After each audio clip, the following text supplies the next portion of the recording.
Vous êtes maintenant à la retraite, vous ne torturez plus les enfants avec de l'imparfait du subjonctif. Non, non, non. Mais vous continuez quand même dans le domaine de la transmission, puisque vous avez mis sur pied un atelier d'écriture à Saint-Nazaire, en compagnie d'un collaborateur. Oui, absolument. Hein. Et vous proposez d'aider les gens à écrire des chansons. Oui. C'est ça, c'est d'après ce que j'ai compris. C'est tout à fait ça. C'est-à-dire que... Oui. Hein? Non mais... mais là, j'étais sûr qu'on allait se comprendre. L'idée est partie, et puis elle peut surgir ailleurs, je veux dire avec d'autres gens, bien entendu. Hein, on n'en a pas du tout le monopole. L'idée est venue avec un camarade qui s'appelle Jean-Yves Le Bellec, hein, qui a un petit peu sévi en chanson et en Bretagne. Avec un nom pareil. Qui est un ami de Yvon Lemaine, enfin bon, d'un certain nombre de gens comme ça, qui était un ami de Michel Tonnerre, qu'il l'a connu en tout cas. Que nous avions reçu ici, chez Rémy, il y a 4 ans 5 ans. Enfin bref, peu de temps avant son départ. Voilà, donc c'est pour dire quelqu'un qui baigne comme moi dans la chanson Oui. depuis son plus jeune âge.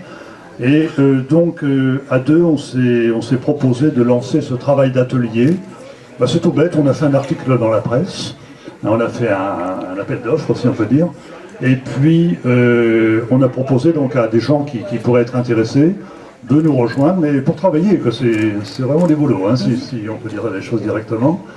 Travailler, on partait, c'est vrai, d'abord de textes à écrire, et puis avec l'idée de se faire aider à un moment, dans une certaine étape du travail, par des musiciens, qui ne demandaient pas mieux d'ailleurs. On connaissait également des gens à Saint-Nazaire qui disaient « Bon, ben moi les textes, c'est pas trop mon rayon, mais je suis prêt à venir vous rejoindre, à venir travailler pour la mise en musique, pour les arrangements, et ainsi de suite. » Donc c'est un travail qui a été engagé, allez, il y a même pas un an, c'est encore assez jeune tout ça, mais qui a bien pris, hein, disons, le poisson a bien mordu. Et on va continuer, et on va essayer de passer à des étapes un petit peu supérieures, et je dirais de se donner en spectacle aussi, dans le meilleur sens du mot, hein, peut-être. Donc oui, c'est un travail dont pour l'instant on tire un bilan plutôt sympathique. Quoi. Vous avez combien de participants à cet atelier? Pour l'instant on a une dizaine. Et apparemment, bon, il y a une demande là, qui commence à s'amplifier un petit peu.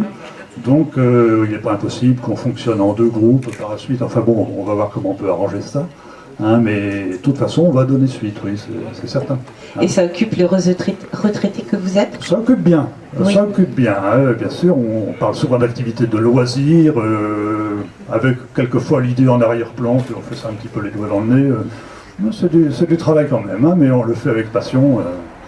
Nous sommes amateurs. Je veux bien le prendre au sens de passionné, quelqu'un qui aime vraiment ça. Dans le premier sens du terme, celui qui aime. Ah, complètement. L'idée qui me trottait dans la tête, et je crois qu'elle est partagée par les participants à ce groupe-là, et il y en a sans doute ailleurs, hein, d'analogues, c'est un peu ce que disait François Béranger, autrefois le chanteur qui nous a quittés malheureusement il y a quelques années, hein, qui disait dans une chanson, pour moi l'idéal et le but à atteindre, il le disait beaucoup mieux parce qu'il le disait dans un couplet, ce serait que chacun fasse sa propre chanson.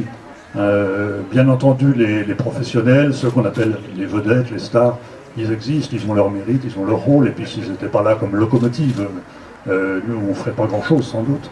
Mais en même temps, il ne faut pas qu'on voit seulement les 5% qui émergent au-dessus du niveau de l'eau. Nous on est très très intéressés par toute cette chanson un peu souterraine là, qui existe et qui ne demande qu'à émerger un petit peu. Ce qu'on appelle la chanson d'auteur. Oui, complètement.